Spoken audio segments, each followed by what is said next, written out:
Hello and welcome to my channel. As you may be able to tell, today is a little bit different video. I painted this and if you've watched some of my other videos, you may or may not already know that I quite enjoy painting stuff. And yeah, I decided that I would combine painting as I wanted to do with a story. So this painting is loosely based on a story, which we'll get into, don't worry.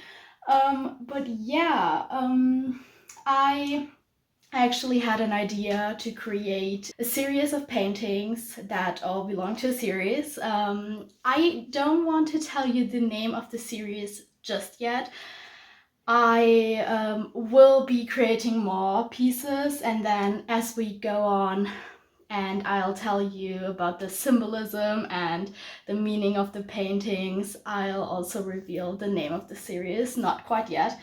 But this is the first piece that I've created for the series, and it's also the first piece in the series. Well, it's called Creation of Me, and I also have footage of how I've drawn it, but not too much. It was kind of weird to paint in front of a camera, so I don't have too much footage of me applying the actual oil painting onto the canvas. But I have like a sketch before, which I can insert here. And I have reference pictures that are a little bit sad because that day my parents had to go and grab the groceries, so they had to go shopping and we only had 2 apples left and they both were green apples, but that doesn't matter. Yeah, so I will insert the footage here, and I will also insert the footage of a little bit of the back painting. I did an orange back painting in acrylic. The painting itself is oil. And I also put on some shimmering, like golden color that's cheap as. Because I've seen it on another YouTuber's video, and they did a Renaissance painting in their bedroom, which is crazy. I can link it. It looked fantastic, and that actually inspired this whole thing. But they put also like gold as their underpainting, so it can shimmer through. I don't think it really does for me, but anyways, so that's the whole backstory and whatever. But yeah, let's get into this painting. Well, as I said, I did an underpainting. I basically just put my sketch up here, and then I created the underpainting with dark brown acrylics.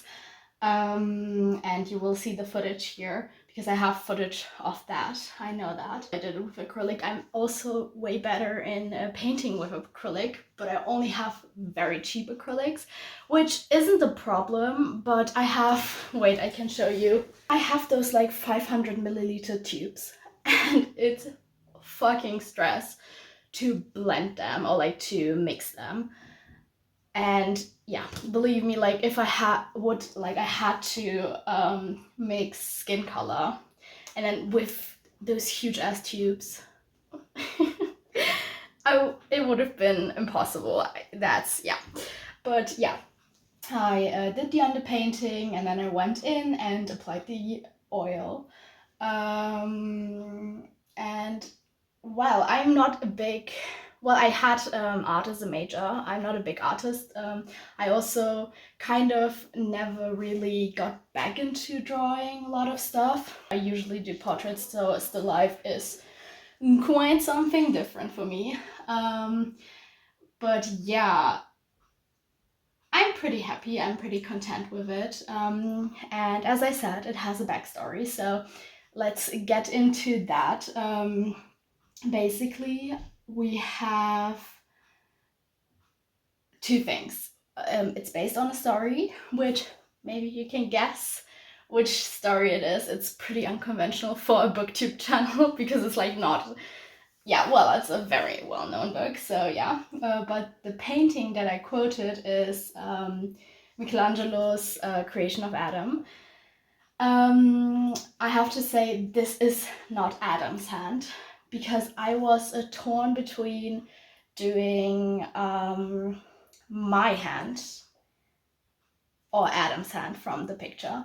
And I decided to portray me, because I would like for the series to also like continue with a lot of myself and self-portraits and kind of depicting me, because it's also personal things that I'm going to depict, and that's why I posed my hand in slightly different way than Adam's hand in Michelangelo's painting or fresco.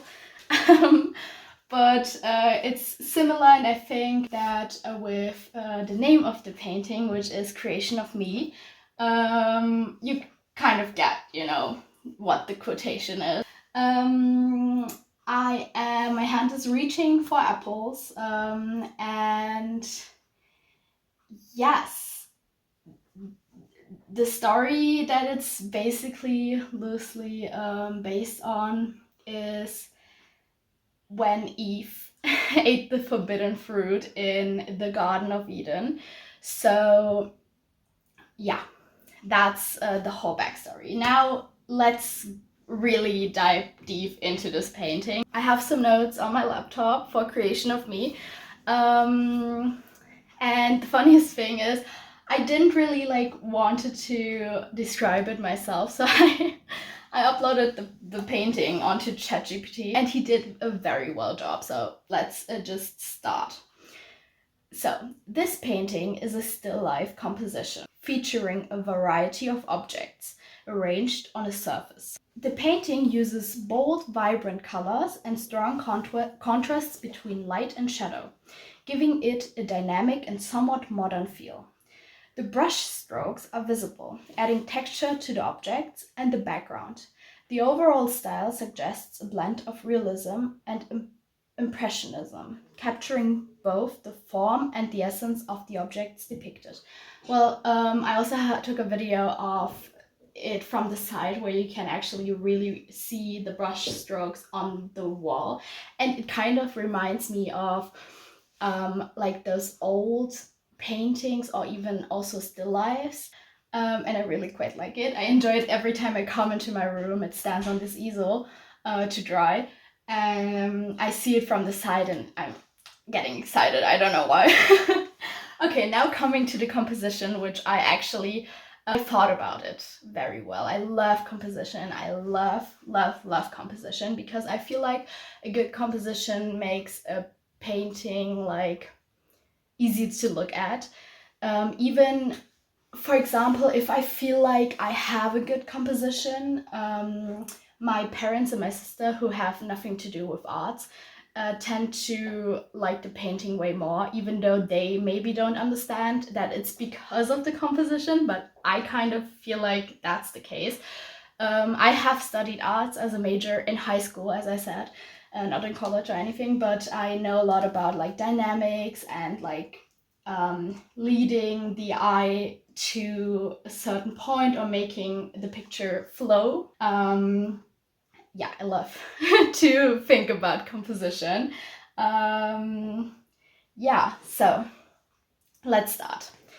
First, that's also from ChatGPT, by the way, but I'm going to explain a little bit more on my behalf, because I think I'm very excited about the composition. So yeah.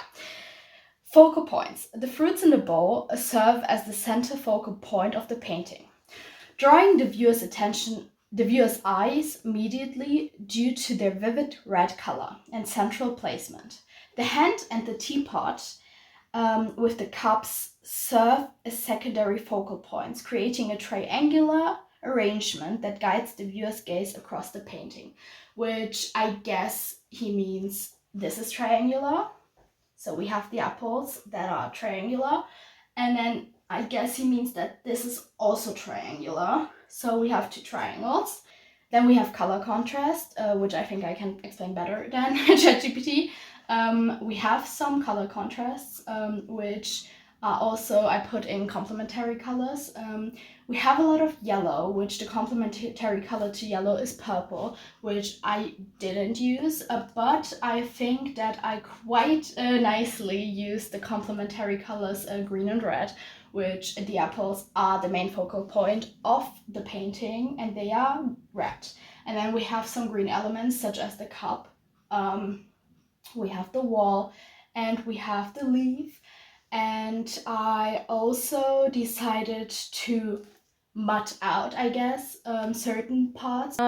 This is where we're at so far, and I think I don't like the color of this cup because it shouldn't be the center of attention, but I feel like because it's brighter than everything,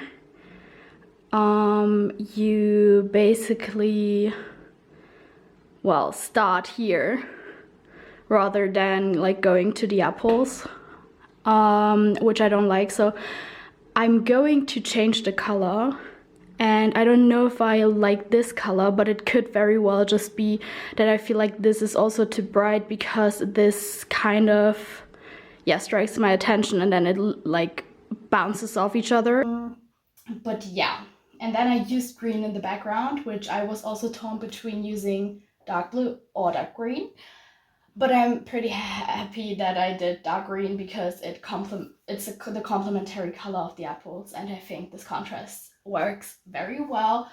And also green is my favorite color, so yeah. Then we have lines and movements, which, yeah, I can also explain while sitting here. It's better that way. So we have very prominent movement in this painting. We have basically, I feel of it as like we have this down movement, which is we have the apples, the stems of the apples from this bowl and just this apple. They bend this way. Then we have the leaf that brings it up and then over to the hand, and then it goes back from the hand back inside into the center of the painting. And from here we also have those two stems going that direction, and then they move from the handle of the teapot up to this part of the teapot. And also the cup holder, the cup thingy, goes up there as well. So it's very dynamic. It's basically, it flows like in a circular motion, like from here up and then from here up, and it's like it kind of brings the attention and the gaze of the viewer in a circle, or maybe also like in a wave, like just up here. And then we also have the bowl that curves like that, and which helps to, yeah, make it easier to look at, I guess. I don't know how to explain it very easily, but yeah, that's basically what I was thinking while drawing it. Now we have the analysis, which I did myself. Don't worry. So as I already said, this painting is a quotation of Creation of Adam, which I'm gonna show you here. I'm sure you've seen it. I actually have seen it in person. I've been to the Sixtine Kapelle. I don't know how to say it in English. And I've seen the painting. Okay, so it depicts the painting itself. It depicts the creation of the humankind, especially like man, because after that he created Eve from Adam. So it's the creation of man and their closeness with God and faith, because they are very close. Their fingers almost meet. Also, disclaimer, I'm not very religious. I'm a Protestant, but I don't practice. But I think that, well, I used this story because it's a very great symbolism, and I think that I can bring my message to you guys or to anybody who's watching this through this story, because it's a very prominent story, and yeah, has a very clear meaning, I guess, for me at least. The tension is created in the center of the painting where the fingers almost meet.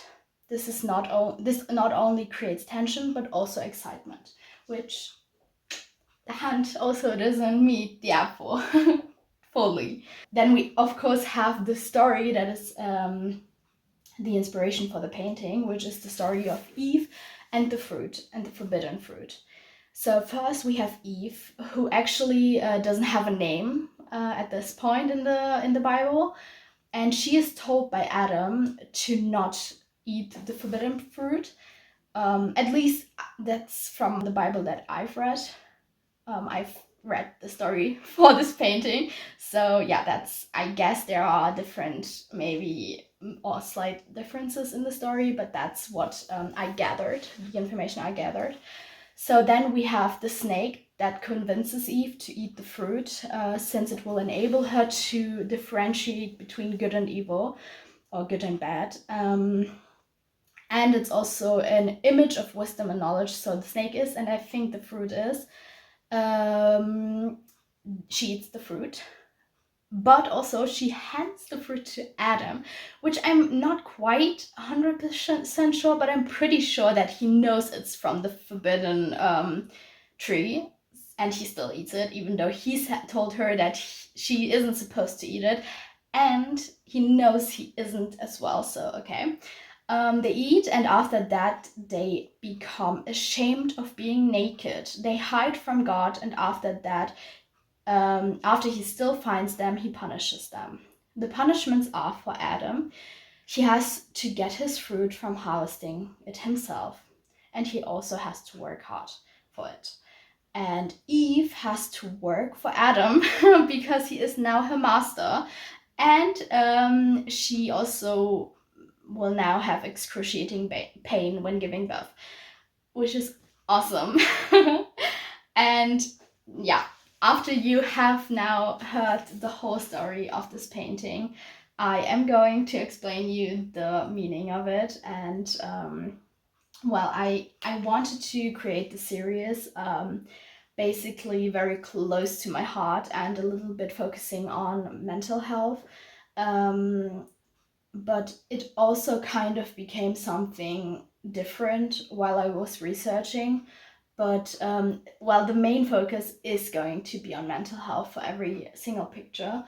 And that's the first meaning that I'm going to explain to you. So mental health, the story of creation and punishment of humankind, can display the reason for feeling anxious and scared and maybe out of place.